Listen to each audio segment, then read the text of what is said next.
भगवते वासुदेवाय। ओम नमो भगवते वासुदेवाय। ओम नमो भगवते वासुदेवाय। हरे कृष्णा। हम देख रहे हैं श्लोक संख्या 4 से 10 9वें अध्याय का राज विद्या राजगुह्य योग। हमने भगवान के बारे में जो ऐश्वर्य ज्ञान है, ऐश्वर्य ज्ञान का अर्थ है कि कृष्ण का जीव और प्रकृति के साथ कैसा संबंध है वो जानना। तो उस ज्ञान को पहले प्राप्त कर रहे हैं। इसमें दो बातें बहुत प्रमुख रूप से आएंगी सामने। एक है कि कृष्ण ये जीव और प्रकृति के स्रोत हैं, आश्रयदाता है, उनके कंट्रोलर, प्रोप्राइटर, एंजॉयर है, ये एक बात। और दूसरा, कृष्ण जीव और प्रकृति के साथ अचिंत्य भेदाभेद संबंध रखते हैं। क्या जीव कृष्ण है? हाँ और ना। क्योंकि जीव कृष्ण के अंश है तो सच्चिदानंद है, कृष्ण जैसे एक क्वालिटीज है उनमें, इसलिए वो कृष्ण के समान गुणों में है। लेकिन क्या जीव कृष्ण है? नहीं, क्योंकि वो संख्यात्मक दृष्टि से बहुत फर्क है। ऐसे ही प्रकृति जो है, क्या वो कृष्ण का ही एक्सटेंशन है? हाँ। जैसे प्रभुपाद जी कहते हैं कि मेरे वॉइस का रिकॉर्ड किया हुआ जो वीडियो है या ऑडियो टेप है, क्या वो प्रभुपाद है? हाँ भी, नहीं भी। हाँ क्योंकि वो प्रभुपाद जी की वाणी है, उनसे अभिन्न है। नहीं भी, क्योंकि प्रभुपाद व्यक्तिगत रूप से नहीं वहां बैठे हुए हैं। तो अपना स्वतंत्र कार्य करें। समझ रहे हैं प्रभुपाद कि कृष्ण का जीव और प्रकृति से कैसे अचिंत्य भेदाभेद संबंध। तो ये बात समझाने के लिए ये सब चल रहा है, जो बड़बड़ चल रहा है यहाँ पे, उसके लिए है। तो ये पहले ये ध्यान में रखना है कि ये दो पॉइंट्स, कृष्ण की सुप्रीमसी एंड अचिंत्य भेदाभेद संबंध, इसके बारे में हम चर्चा कर रहे हैं। तो कल हमने चौथा श्लोक देखा था, अभी पांचवा देख रहे हैं। पांचवा भी देखा था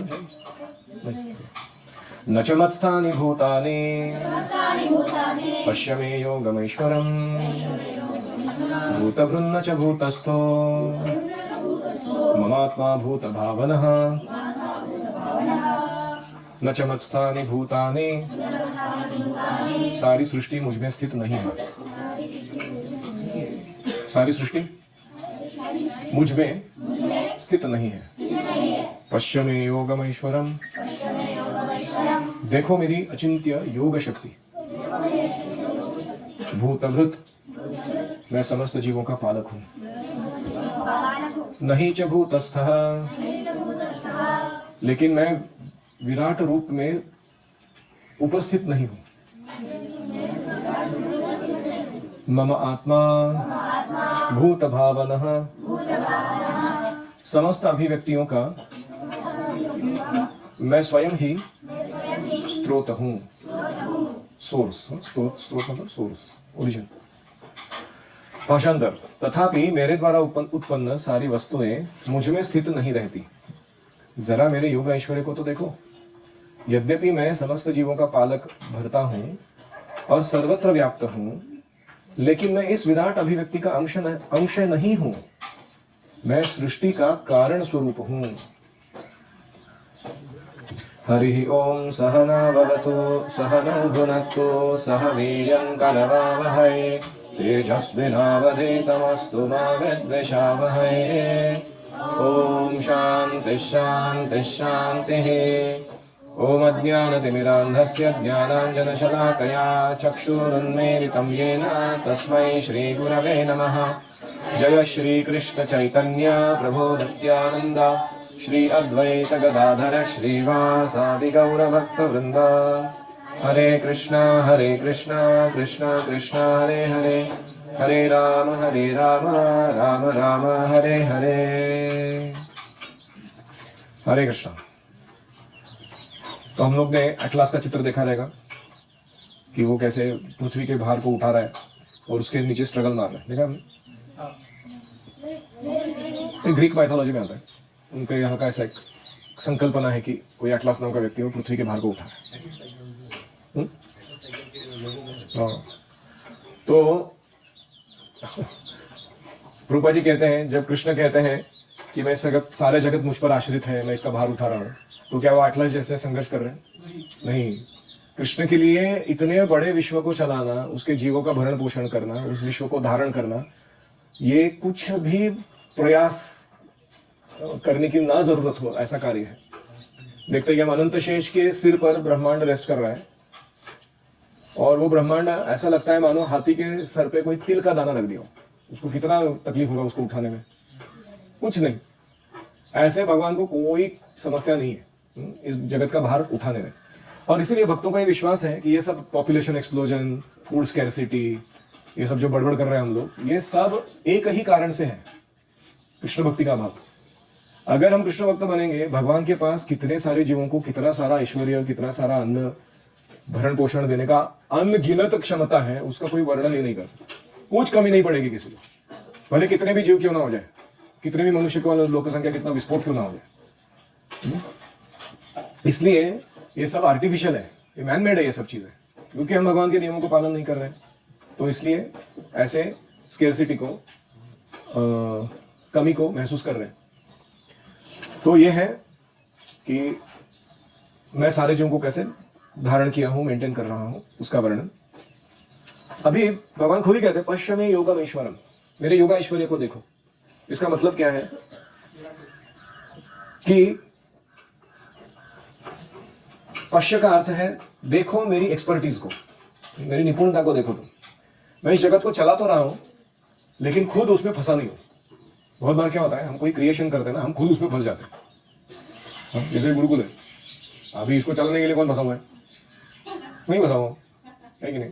निर्माण किया, अभी चलाना पड़ेगा उसको। लेकिन कृष्ण से वो टेक्निक सीखना है हमको कि निर्माण करो लेकिन फंसो नहीं उसके अंदर। जैसे महाविष्णु है, इतने सारे ब्रह्मांड निर्माण कर रहे हैं, इतने सारे जीव इतनी सारी इच्छाएं लेके बैठे हुए हैं, उसको पूरा करने के लिए उसी में से कोई एक जीव को ब्रह्मा बना के उसको सारा जॉब रिस्ट्रिक्शन दे के उसका सारा सुविधा या प्रणाली सेट करके महाविष्णु अपनी योग निद्रा में सोए हुए हैं। ओम शांति। उनको कोई टेंशन है लाइफ में? कोई टेंशन नहीं है कि नहीं? यहाँ जीव इतने लोकल पकड़ के ट्रेन में जा रहे हैं, 2-2 घंटा 10 घंटे की जॉब कर रहे हैं, इतना मगजमारी कर रहे हैं खुद की इंद्रियों को तृप्त करने के लिए, लेकिन ऐसा कोई टेंशन महाविष्णु को नहीं है अपना क्रिएशन चलाने के लिए, मेहनत करने के लिए। तो इसलिए जितना हम अनासक्त हो जाएंगे और जितने कृष्ण भावना भावित हो जाएंगे, उतना ही हमारे बनाए हुए सिस्टम्स जो है वो हमारे दिशा निर्देश अनुसार चलेंगे, लेकिन हमें बंधन में नहीं डालेंगे। उसका उत्तम उदाहरण है अम्बरीश महाराज। वो अपना पूरा राज्य ऐसे चलाते थे, उनके मंत्री संतरी सब परफेक्ट काम करते थे सब लोग, कि उनको कोई तकलीफ नहीं होती थी। वो हमेशा बैठ के भगवान की अर्चना में लगे रहते थे अपनी पत्नी के साथ, और पूरा राज्य बेझिझक बिना किसी तकलीफ के चल रहा था सालों तक, क्योंकि अम्बरीश महाराज एक शुद्ध भक्त थे।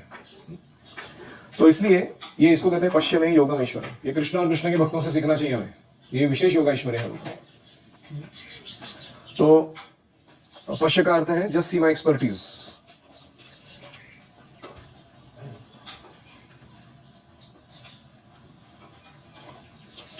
जैसे कोई इलेक्ट्रिशियन है, वो जानता है कि इलेक्ट्रिक पावर जो है वो सब जगह है, हर एक में है। जैसे आजकल जो बैटरीज बनाते हैं, वो कुछ केमिकल्स को यूज करके जोड़ दिया तो उसमें इलेक्ट्रिसिटी उत्पन्न हो जाता है। या कुछ लोग डायनामो बनाते हैं, वो मैग्नेट और कॉपर वायर का यूज करके उसमें से इलेक्ट्रिसिटी बना देते हैं। कुछ लोग न्यूक्लियर पावर को इलेक्ट्रिसिटी में कन्वर्ट कर देते हैं, थर्मल पावर को इलेक्ट्रिसिटी में कन्वर्ट कर देते हैं, वाटर हाइड्रोलिक पावर को इलेक्ट्रिसिटी में कन्वर्ट कर देते हैं। अभी कोई इलेक्ट्रिकल इंजीनियर है, वो ये सब जानता है, इसका उसका कैसा उपयोग करना है इलेक्ट्रिसिटी जनरेट करने के लिए। फिर वो इलेक्ट्रिसिटी का उपयोग अलग अलग कामों में कैसे करना है, कहीं पंखे घुमाने हैं, कहीं मिक्सर चलाना है, कहीं कोई इलेक्ट्रिक व्हीकल दौड़ाना है कि नहीं? क्योंकि वो इलेक्ट्रिशियन, वो इलेक्ट्रिसिटी का हैंडल करने में इतना एक्सपर्ट है, वो इतनी सारी विविधता, इतने सारे कार्य आसानी से संपन्न करा देता है कि नहीं?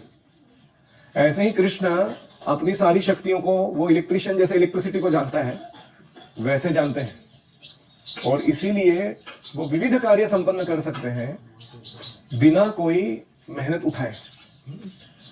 परास्य शक्ति विविधैव श्रूयते स्वाभाविकी ज्ञान बल क्रिया। कृष्ण की जो ज्ञान शक्ति है, बल शक्ति है, क्रिया शक्ति है, वो ऐसे काम करती है मानो स्वाभाविकी, नेचुरल, ऑटोमेटिक लगता है। वो बड़े बड़े कार्य संपन्न हो जाता है उसके कारण। जैसे सूर्य को हर दिन उसके रोटेशन में फिक्स रखना और ऐसे उससे सारे आवर्तन लगाते रहो और पृथ्वी पर अलग अलग ऋतु निर्माण करते रहो, ये सब कार्य करने का सिस्टम कब से चल रहा है? कृष्ण के पास ऐसे ऐसे क्षमताएं हैं कराने की चीजों को, इसे कहते हैं योग ऐश्वर्य. Just see Krishna's expertise in handling so many things.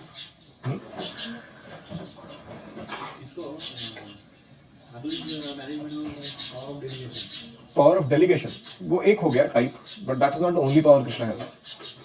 Krishna is not doing everything just by power of delegation. Krishna is actually doing things by simply his desire. We don't have that ability. उनकी क्रिया, ज्ञान और बल तीनों शक्ति है ना, और ये तीनों इच्छा शक्ति से कार्यान्वित हो रही है. तो ये टेक्नोलॉजी की तरह है किसी के पास. तो इसलिए कृष्ण के पास बहुत सारी शक्तियां हैं. देखो हमारा क्या मत है, आजकल लोग भी बोलते हैं कि एक पैसिव इनकम सोर्स जनरेट करना है, ऐसा बिजनेस खड़ा करो जिसमें तुमको इन्वॉल्व नहीं होना पड़े, 4 लोगों को काम पे लगाओ, पैसा कमाओ, और वो लोग गद्दा मेहनत करते रहेंगे और तुम सुख से अपना स्विट्जरलैंड घूमने चले जाओ. तो ये पावर ऑफ डेलीगेशन के कारण वो ऐसा बोल रहे हैं. कृष्ण इस टाइप के नहीं है. It's not just about delegation. Krishna का ये भौतिक जगत बनाने में एक करुणामय उनका जो स्वभाव है कि जीवों को कैसे मुक्त करना है बंधनों से, वो इच्छा ये सब कुछ करा रही है. तो क्या कृष्ण सर्वत्र है? हाँ भी नहीं भी. सर्वत्र है इसका मतलब क्या है कि वो, जैसे प्रहलाद ने पूछा ना, हिरण्यकशिपु ने पूछा प्रहलाद को, क्या तुम्हारे भगवान ये पिलर में है? क्योंकि प्रहलाद बार बार ये बोल रहे थे भगवान सब जगह है. तो हिरण्यकशिपु गुस्सा आ गया, बोला अरे तुम क्या वेग बात कर रहे हो, सब जगह मतलब क्या है, बी स्पेसिफिक. इस पिलर में है क्या? उसने बोला हाँ इसमें भी है. तो जब उसने ठोका वो पिलर को अपने गदा से, तो ऐसा कहते हैं कि उसको ठोकने से पहले नरसिंहदेव हिरण्यकशिपु के महल के सारे पिलर्स में मौजूद थे, आकर मौजूद हो गए. क्योंकि प्रहलाद ने बोला अभी कौन से भी पिलर को ठोकेगा तो उसमें से निकलेगा. तो उसने जब विशेष कोई पिलर को ठोक दिया अपने गदा से, तो उसमें से दहाड़ निकली और इसी खतरनाक आवाज थी, ऐसा लगा कि ब्रह्मांड को क्रैक हो जाएगा पूरा. सारे असुरों के पत्नियों का गर्भपात हो गया. ब्रह्मा नरसिंहदेव फोड़ के बाहर आ गए पिलर. वो इसको दिखाने के लिए कि मैंने श्रवण ने जो बोला ना वो सत्य है, बैठा हूं मैं इधर. तो इसको कहते हैं भगवान सब जगह मौजूद है, but that feature is accessible to pure devotees. हमारे लिए परमात्मा रूप में मौजूद है, भगवान फीचर में नहीं. अणु अणु के बीच क्या है, अंडांतरस्थम परमाणु चयांतरस्थम, वो सर्वत्र मौजूद है. तो इसलिए योगम ऐश्वरम, ये भी भगवान का ऐश्वर्य है कि कैसे ये सब कर रहे हो. Prabhupada says, simply by his willing, everything is so perfectly performed, one cannot imagine how it is being done. केवल कृष्ण की इच्छा करने मात्र से सभी चीजें घटित हो रही हैं. हम कल्पना भी नहीं कर सकते कि ये कैसे हो सकता है ऐसा. और इसीलिए कृष्ण के इस अचिंत्य शक्ति पर जिनका विश्वास है, वे कभी भी फ्रस्ट्रेटेड, सुसाइडल या हरी बोल क्या चल रहा है आपका? ये सब्जी कटिंग चल रहा है कि? Just don't make any sound, okay?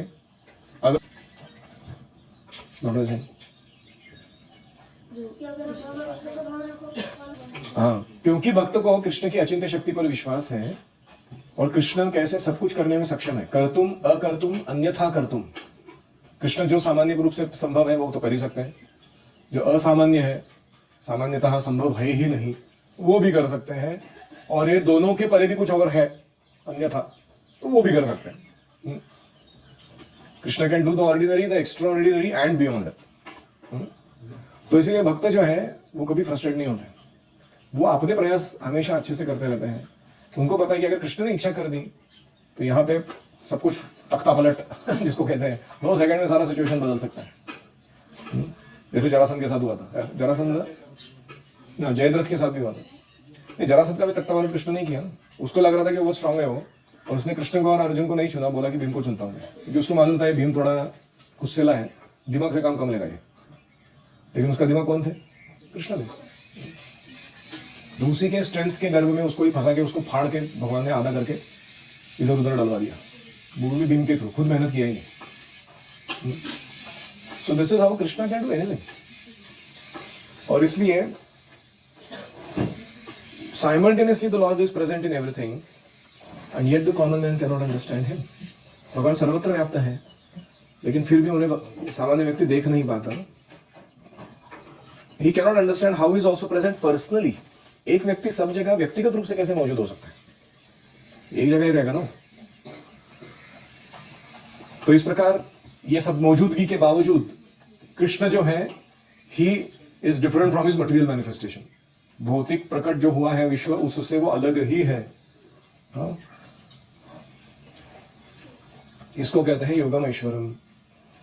भगवान का योग शक्ति जो ऐश्वर्यशाली है। अभी ये समझ में नहीं आया ऐसा लगेगा, तो इसलिए कृष्ण एक उदाहरण देते हैं अगले श्लोक में। यथाकाश स्थितो नित्यं वायु सर्वत्र गो महान् तथा सर्वाणि भूतानि मत्स्थानित्युपधारय। यथा जिस प्रकार आकाश स्थितः वायुः नित्यं,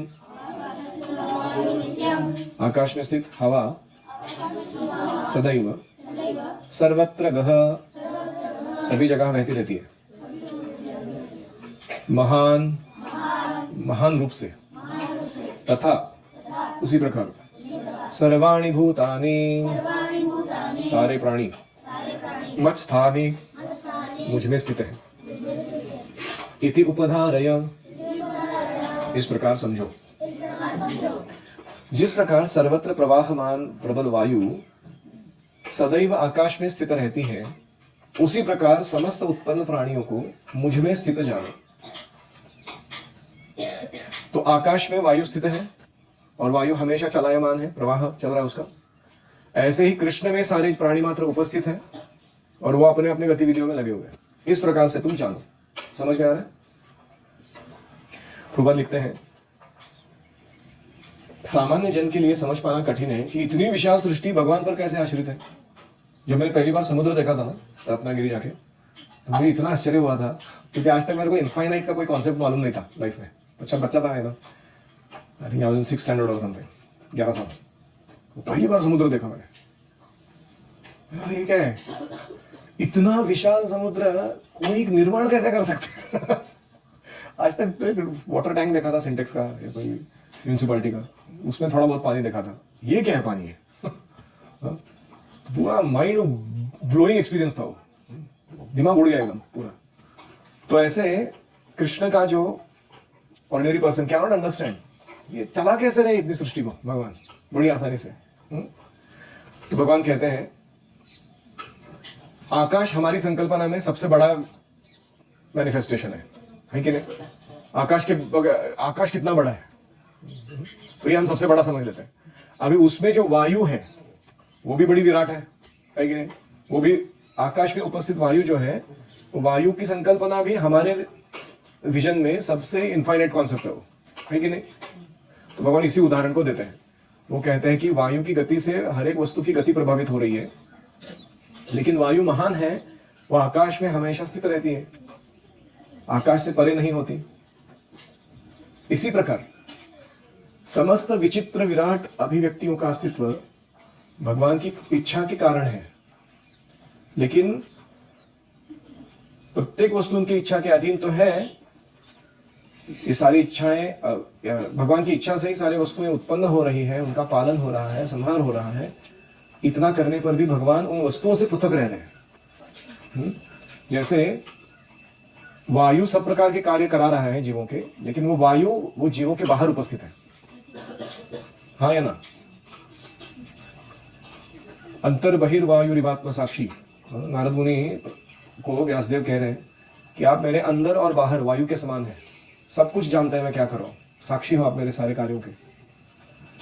तो ऐसे ही भगवान जो है वो अंतर बहिर वायु के रूप में स्थित है, और वायु अंतर्गत गतिविधियां चला रहा है, फिर भी वो जिनकी गतिविधियां चला रहा है उनके बाहर है। समझ में आ रहा है? नहीं आ रहा है? तो ये भगवान का अचिंत्य शक्ति है, योगम ऐश्वर्य है। ठीक है। तो प्रभुपाद जी बहुत सारे उपनिषदों से और संहिताओं से कोट करते हैं अभी ये दिखाने के लिए कि कृष्ण कैसे महान है और कृष्ण का अस्तित्व अन्य जीवों से कितना अलग है। पहला वो कहते हैं यद्भीषावातः पवते, तैत्तरीय उपनिषद, वायु भगवान के भय से प्रवाहित होती है। अभी बृहदारण्यकोपनिषद, एतस्य वा अक्षरस्य प्रशासने गार्गी सूर्य चंद्रमसौ विधृतौ तिष्ठत एतस्य एवा अक्षरस्य प्रशासने गार्गी द्यावा पृथिव्यौ विधृतौ तिष्ठतः भगवान की अध्यक्षता में परमादेश से चंद्रमा, सूर्य और अन्य विशाल लोग घूम रहे हैं। कृष्ण के ऑर्डर से घूम रहे हो। मद्भयात् वाति वातो यम सूर्यस्तपति मद्भयात् वर्षति इंद्रः दहति अग्नि मृत्युश्चरति मद्भयात्। कृष्ण खुद कह रहे हैं मेरे भय से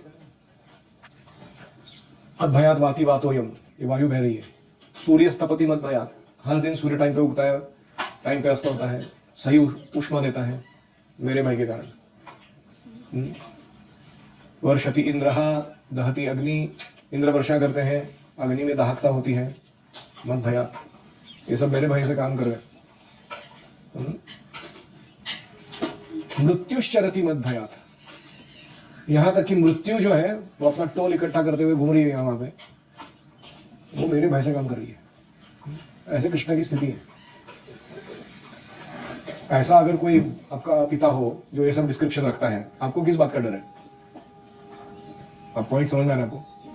जैसे कोई WWF चैंपियन है, उसका बच्चा है, वो बच्चे को ऐसे ही अकड़ रखा है कि मेरे पिता कौन है? WWF चैंपियन है। एक घुसा मारेगा तो 2 लोग ढेर हो जाएंगे। तो ऐसे ही हमारे पिता कौन है? कृष्ण है। और उनका इंट्रोडक्शन क्या है? इंद्र, चंद्र, वरुण, वायु, ये सब उनके डर से काम कर रहे हैं। बराबर अपना अपना। देखो कभी कभी ना मैनेजमेंट में डर जरूरी है। लोगों का टेंडेंसी रहता है कि वो अपना कर्तव्य भूल जाए और इंद्र तृप्ति के पीछे लग जाए। और इसीलिए कभी कभी हम डांटते हैं या बोलते हैं लोगों को सीधे रहे, डोंट फॉरगेट योर ड्यूटी। जैसे लक्ष्मण जी का डर था तो सुग्रीव से ही काम करने लगे, है ना, राम जी की सेवा में। तो इसलिए भगवान की अध्यक्षता में ये सब कार्य घटित हो रहे हैं, उनसे हमें सीखना चाहिए कि एक सही प्रकार का मैनेजमेंट कैसे किया जाता है। फिर प्रभुपाद जी ब्रह्म संहिता कोट करते हैं, यच्चुक सुरेश सविता। यह श्लोक सूर्य की गति का वर्णन है। यहाँ कहा गया है कि सूर्य भगवान का एक नेत्र है, उसमें ताप और प्रकाश फैलाने की असीमित शक्ति है। ये भी गोविंद की परम इच्छा और आदेशा के अनुसार अपनी कक्षा में घूम रहा है। इस प्रकार विचित्र और विशाल लगने वाली यह भौतिक सृष्टि पूरी तरह भगवान के वश में है। कुछ लोग बोलते हैं हम लोग न्यूक्लियर बॉम्ब फोड़ देंगे, सारी पृथ्वी नष्ट कर देंगे। भगवान क्या करेंगे इसमें? उनको बोलना चाहिए तुम्हारे बाप का नहीं है ये सब, तुम कभी भी निर्माण करोगे, कभी भी नष्ट करोगे। This is not under your control. वया अध्यक्षेण प्रकृति, Krishna is sitting and watching everything. वो जानते हैं कि कैसे इसको निर्माण करना है, कैसे इसका संहार करवाना है। तो इसलिए अननेसेसरी डूम्सडे प्रोफेसीज, जिसको कहते हैं डूम्सडे प्रोफेसी, मतलब भविष्य में तबाही होने वाली है, सब नष्ट होने वाला है, इसको सुन के अपने आप को भयभीत मत रखो तुम, क्योंकि भक्ति में वो भय बाधा कर सकता है। खुशी से जियो भक्ति में जीवन में। जब मरना है तो मर ही जाओगे, वो तुम बाकी सारे चीजों के कारण नहीं होने वाला। Better is to focus on Krishna, live a life of purity and dedication and do some grand work in service to guru and then die happily. ना कि ये सब डूम्सडे फिलोसॉफी सुन करके अपने आप को भयभीत रख के वी आर फॉरगेटिंग कृष्णा। तो ये जरूरी नहीं है। और कोई कमेंट या प्रश्न?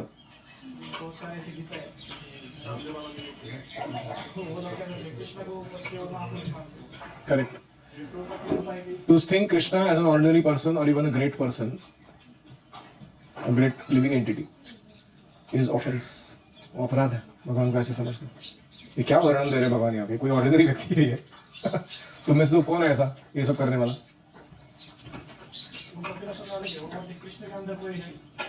वही कृष्ण के अंदर जो ब्रह्म है वही सर्वोपरि है। तो उसको डिफीट करना आसान है। How will you defeat somebody saying that there is something superior within Krishna that is controlling Krishna? इसको कैसे डिफीट करेंगे भगवद गीता के आधार पर?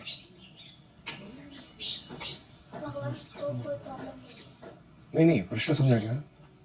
वो क्या कह रहे हैं कि कृष्ण सुप्रीम नहीं है, कृष्ण के अंदर एक कुछ ब्रह्म या कुछ है, वो जो निर्विशेष निराकार है, जो भी है वो सुपीरियर है, ऐसा वो बोल रहे हैं। तो उसको डिफीट कैसे करोगे तुम?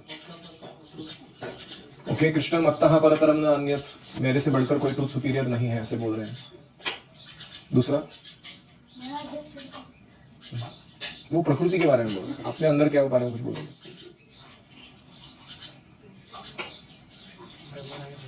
ब्रह्मणो ही प्रतिष्ठा अहम, मैं उस ब्रह्म की फाउंडेशन हूँ, वो ब्रह्म मुझ पर आश्रित है, मैं उस पर आश्रित नहीं हूँ, ऐसे कृष्ण कह रहे हैं।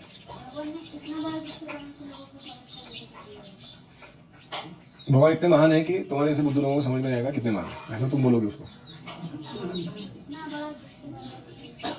संकर्षण थप्पड़ मारने के पीछे पड़ा वाले हैं। हम इधर वाद विवाद के बारे में बात कर रहे हैं। और कुछ अव्यक्तम व्यक्तिमापन्नम मन्यन्ते माम बुद्धया, जो ये मानता है कि मैं अव्यक्त हूं और अभी मैं व्यक्ति रूप में आया हूं, वो अबुद्धया, अल्पबुद्धया नहीं, अबुद्ध है। मिनिमल इंटेलिजेंस नहीं बोल रहे, जीरो इंटेलिजेंस बोल रहे ऐसा व्यक्ति को। और क्या?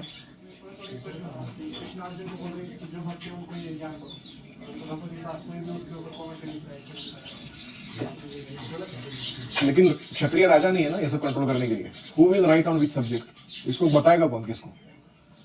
ढवळ्या शेजारी बांधला पवळा, कालचा गोंधळ बरा होता, ऐसा मटेरियल वर्ल्ड चल रहा है। कोई भी आगे उठ फुटाक आदमी है, कोई भी कमेंट्री उठा के कुछ भी अपना कमेंट्री चालू कर देता है भगवत गीता पे लिखना। Who will control? So Ganesh has to become a king and rule, and then he has to make policies कि you will not write nonsense, write according to परंपरा, अदरवाइज विल हैंग यू। और कुछ? ऐसे तो बहुत सारी चीजें समाज में हमको ठीक करनी है। हम शुरुआत कहाँ करेंगे? हम खुद को ठीक करने से शुरुआत करेंगे, तब समाज ठीक हो जाएगा धीरे धीरे। यस,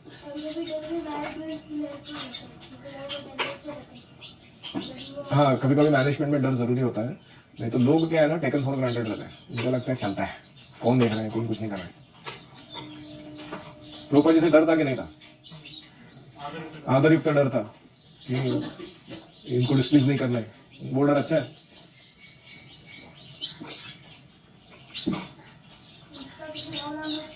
जैसे मैं अपने गुरु महाराज से डरता हूँ, उनके सामने ही नहीं आता हरी बोल, दूर से ही अपना दंडवत सेवा खुशी से करते रहो।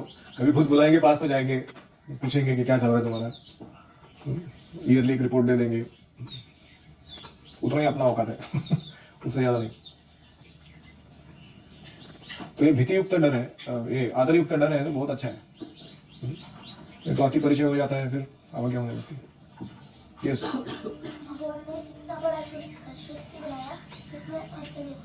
जैसे कि हम बनाते हैं एक कंपनी और हम फंस जाते हैं। हम लोग कुछ बना देते हैं अपना, तो उसमें फंस जाते हैं। और नहीं फंसने का तो क्या करना है, उसका सोल्यूशन बताया था मैंने बस। What two things you should do when you create something so that you don't become entangled in it? Delegation. Be Krishna conscious, not creation conscious. और दूसरा एक चीज बोला,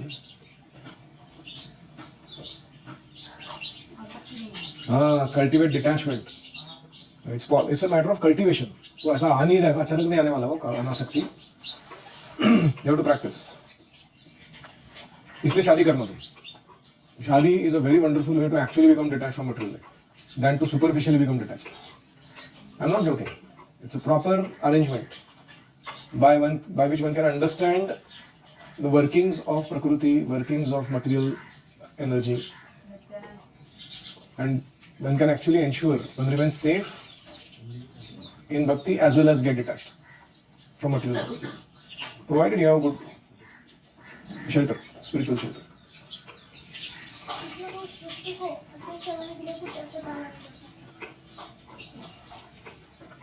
कृष्ण को इतनी बड़ी सृष्टि चलाने के लिए कुछ भी एफर्ट डालना नहीं पड़ता। जैसे उदाहरण दिया था मैंने, सात्विक,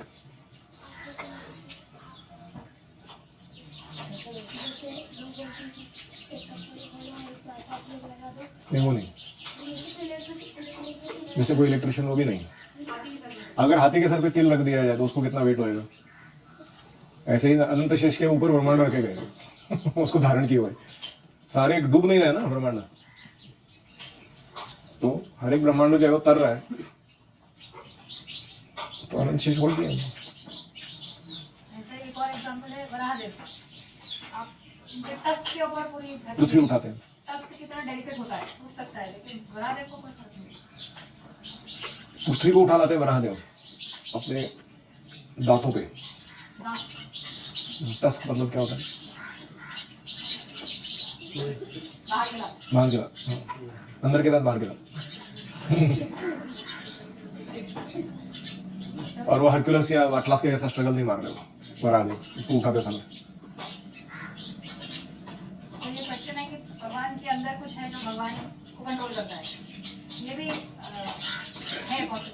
भगवान मुझे भी बताते हैं कि हाँ है, ऐसी एक चीज है जो मुझे कंट्रोल करती है, वो है प्रेम।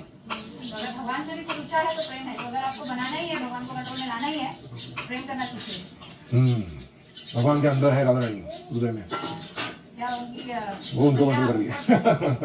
कृष्ण कंस से नहीं डरते, लेकिन मैया की आँख खुलती है तो डरते।